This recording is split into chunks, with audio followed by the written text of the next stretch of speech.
brought to you by Palvi Agrico. आता शेतीसाठी जे काही लागणार ते घरपोच मिळणार, तेही मोबाईलच्या एका क्लिकवर. श्रीकांत शिंदे जी. करेक्ट.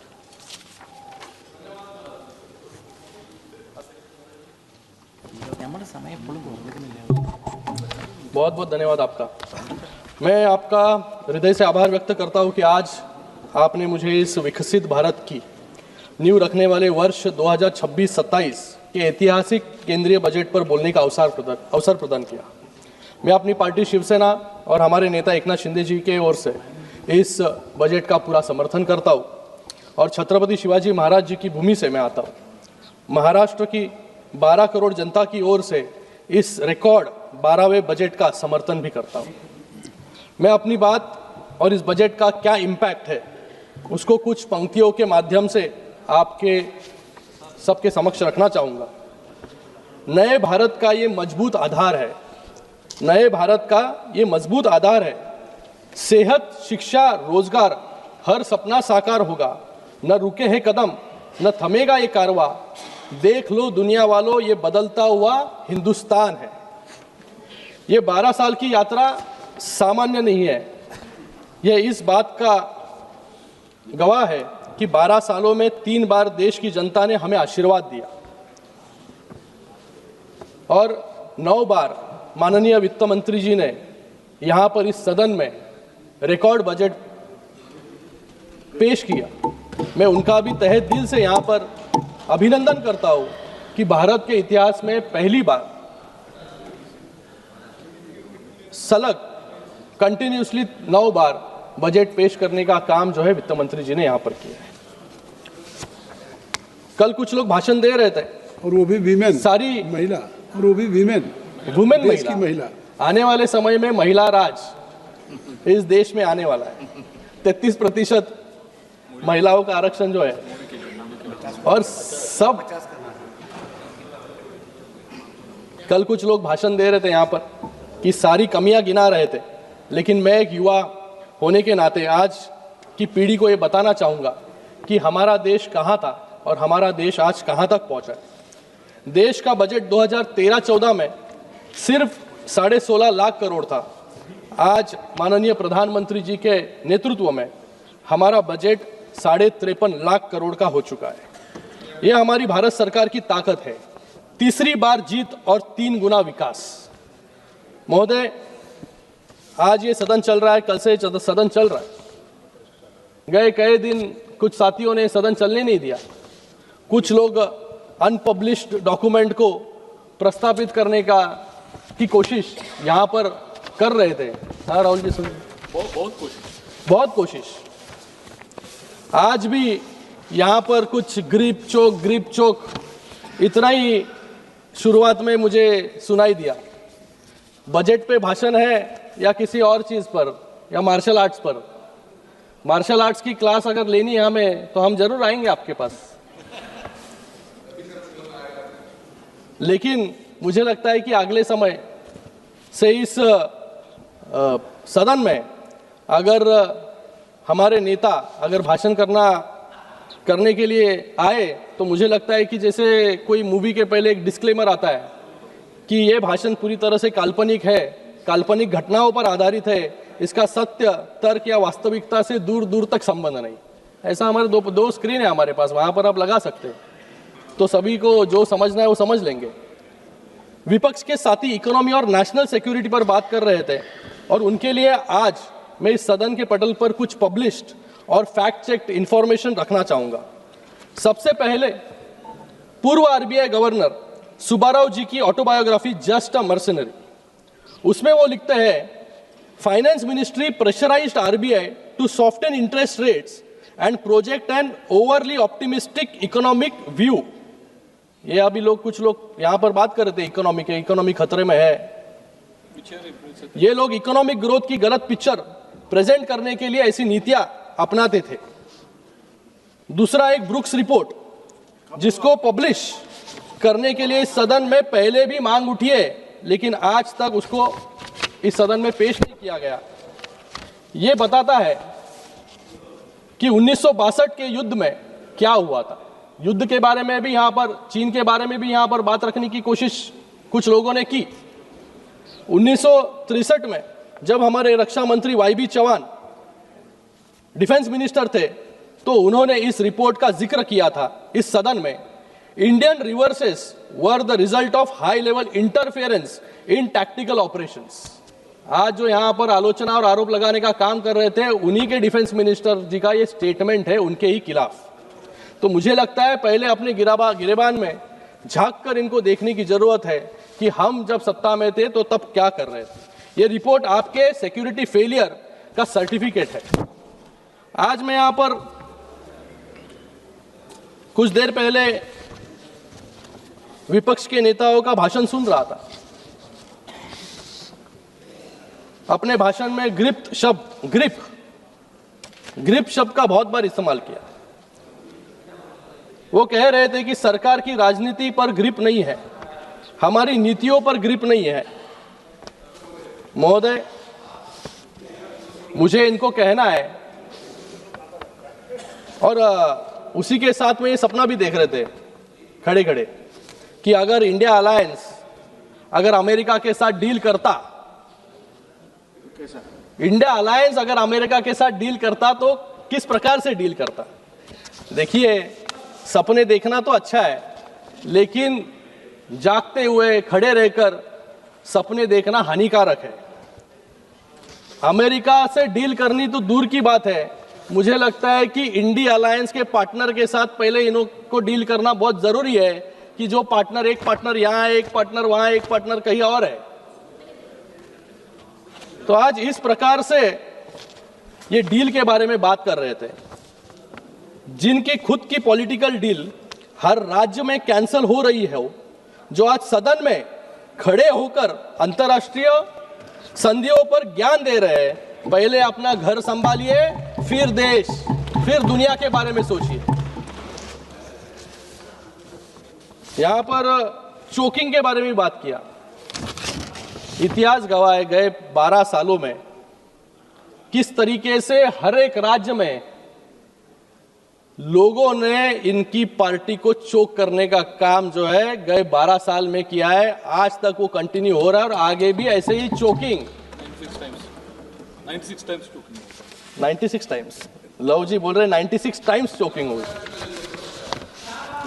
अरे तुम तो अभी वहां गए राहुल जी, यही थे, उसका लीजिए थोड़ा सा एडवांटेज। अगले बार वहां रहोगे तो चौक हो जाओगे। अध्यक्ष महोदय, यहां पर डेड इकोनॉमी के बारे में भी बात कर रहे थे। ये डेटा के बारे में बात कर रहे हैं, डेड इकोनॉमी के बारे में बात कर रहे हैं। मैं कुछ तथ्य और डेटा यहां पर रखना चाहूंगा। ये डेटा आपको स्पष्ट कर देगा कि डेड इकोनॉमी जो थी वो 2014 के पहले ये विरासत में देकर गए थे, लेकिन 2014 के बाद माननीय हमारे प्रधानमंत्री नरेंद्र मोदी जी के नेतृत्व में ये डेवलपिंग इकोनॉमी की ओर जो है ये देश बढ़ रहा है। तीसरी बड़ी अर्थव्यवस्था बनने भारत जा रहा है। ये टेक्सटाइल इंडस्ट्री के बारे में आप कह रहे थे कि टेक्सटाइल इंडस्ट्री डेड है। मैं महाराष्ट्र से आता हूं और महाराष्ट्र जो इस देश का टेक्सटाइल हब माना जाता है, जहां की मिलों की धड़कन से देश का कपड़ा बाजार चलता है, ये टेक्सटाइल सेक्टर 1 करोड़ लोगों को जॉब देने का काम करता है। जो टेक्सटाइल सेक्टर 1 करोड़ लोगों को जॉब देता है वो कैसे डेड हो सकता है? ये नीतियों का फल है कि गए 12 साल में ये टेक्सटाइल हब इनके समय पूरी तरीके से डेड हो चुका था। उसको रिजुविनेट करने का काम, जिंदा करने का काम हमारी सरकार ने किया, हमारी नीतियों ने किया। इसलिए 1 करोड़ लोगों को जॉब देने का काम ये टेक्सटाइल सेक्टर कर रहा है। और ग्लोबल टेक्सटाइल एक्सपोर्ट्स के बारे में हम लोग बात करें तो 4% है। जो 4% पूरे दुनिया का टेक्सटाइल हिस्सेदार हो सकता है, वो डेड कैसे हो सकता है? तो इसलिए मैंने कहा आपको कि शुरुआत में लगा दीजिए डिस्क्लेमर। ये गंभीर बात यहां पर कर रहे थे कि भारत माता को बेच दी। यहां पर किरण रिजिजू जी कहा है आप कि किसी माइकल आल में दम नहीं है जो भारत माता को बेचे। लेकिन इनके समय भारत माता का अपमान करने का काम किसने किया? अक्साई चीन, याद है आपको? अक्साई चीन, इनके ही प्रधानमंत्री जी ने कहा था वहां तो घास का एक तिनका भी नहीं उगता, इस जमीन का हम क्या करेंगे? कच्चा थीऊ द्वीप जो श्रीलंका को दे दिया, इनके ही समय दे दिया। तो भारत माता का अपमान करने का काम इन लोगों ने किया। और जम्मू एंड कश्मीर जिसको बचाने का काम हमारे प्रधानमंत्री और हमारे होम मिनिस्टर जी ने किया, 370 कलम लगा के, आज उसकी बदौलत है आज जम्मू एंड कश्मीर भी भारत का हिस्सा है। ये कह रहे थे यहां पर कि पाकिस्तान और भारत को अमेरिका ने एक ही तराजू में तोला है। मैं यहां पर कुछ, ये जैसे बुक लेके आए थे, मैं यहां पर कुछ न्यूज लेके आया हूं। US used Pakistan then threw away like toilet paper. ये किसने कहा? ख्वाजा आसिफ, जो डिफेंस मिनिस्टर है पाकिस्तान के, 2 दिन पहले ये उन्होंने कहा। यह है पाकिस्तान की लेवल, जिसको हर समय भारत के बाहर भी जाकर भारत को अपमान करने का काम और इस सदन में खड़े रहकर भी भारत का अपमान करने का काम कुछ लोग रोज यहां पर कर रहे हैं।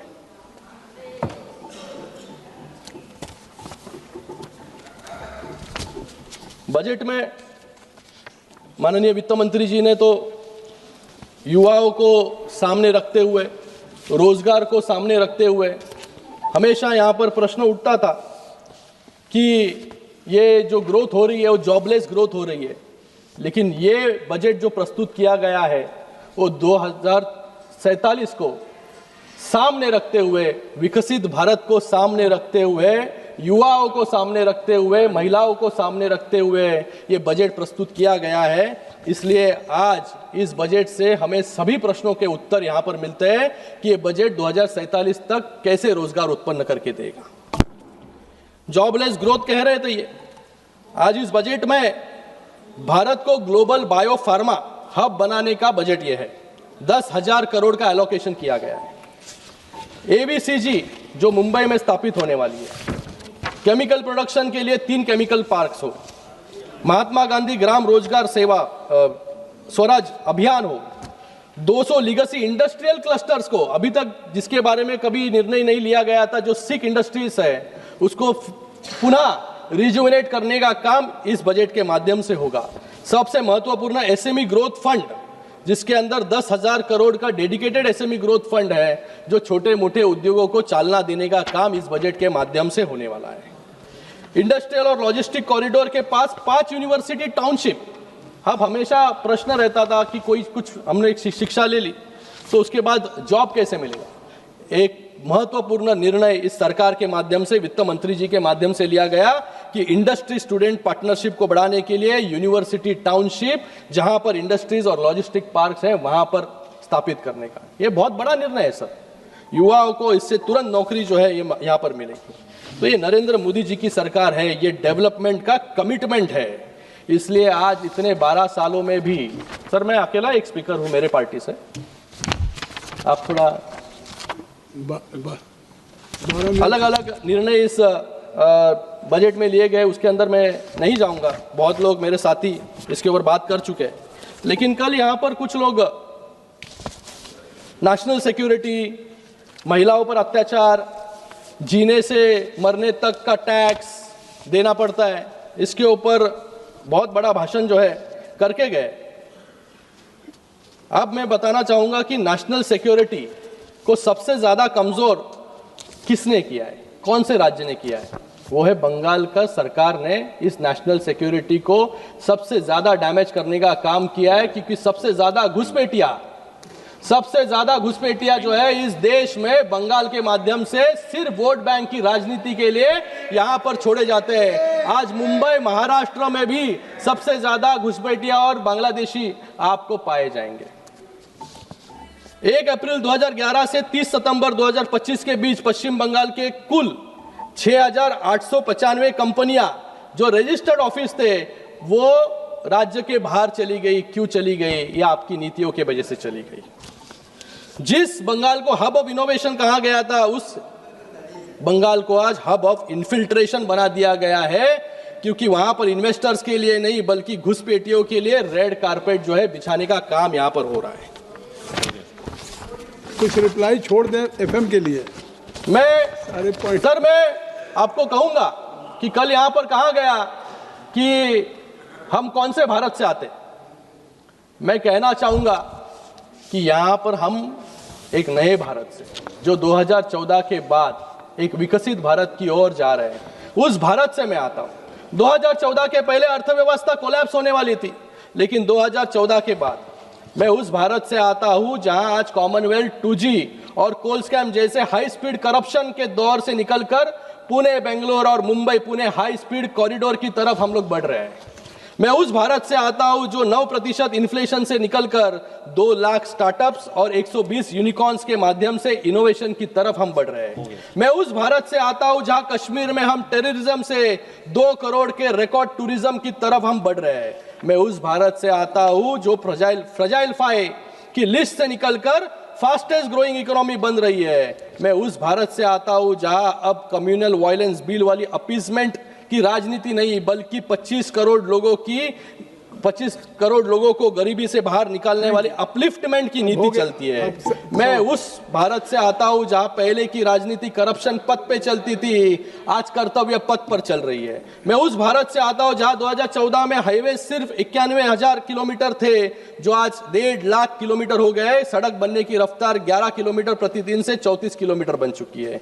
मैं उस भारत से आता हूं जहां पोर्ट्स की क्षमता 14 से बढ़कर 2700 MMTP हो गई है। मैं उस भारत से आता हूं जहां एयरपोर्ट 74 से बढ़कर 160 कर दिए गए। मैं उस भारत से आता हूं जहां नक्सलवाद शुरू हुआ था, आज हमारी सरकार ने 126 जिलों से सिमटकर सिर्फ 8 जिलों में रह गया है। मैं उस भारत से आता हूं जहां भारत का डिफेंस एक्सपोर्ट 2013-14 के 680 करोड़ रुपए से बढ़कर 2024-25 में 23,600 करोड़ रुपए तक हो गया है। यह है मेरा भारत, जिस पर मुझे गर्व है।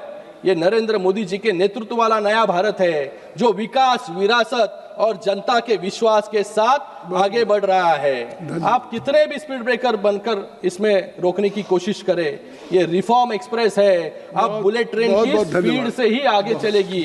मैं अंत में सर, बहुत में सबकी बातों का जवाब दे दिया। अंत में सबका जवाब कंक्लूड कर रहा हूँ सर, कंक्लूड कर रहा हूँ। बहुत है अभी, लेकिन बहुत लोगों को बात करनी है यहाँ पर। अध्यक्ष महोदय, अंत में मैं इतना ही कहूँगा कि बजट महज पन्नों का पुलिंदा नहीं है। ये बजट किसान के खेत में पानी, युवा के हाथ में रोजगार और महिलाओं के जीवन में सम्मान और गरीब के घर में राशन की गारंटी है। ये जितने भी नकारात्मकता फैला दे, देश अब रुकने वाला नहीं है। देश अब अनपब्लिश्ड किताबों पर नहीं, पब्लिश्ड विकास पर ही विश्वास करेगा। और अंत में कुछ पंक्तियां, जहां उम्मीदें दम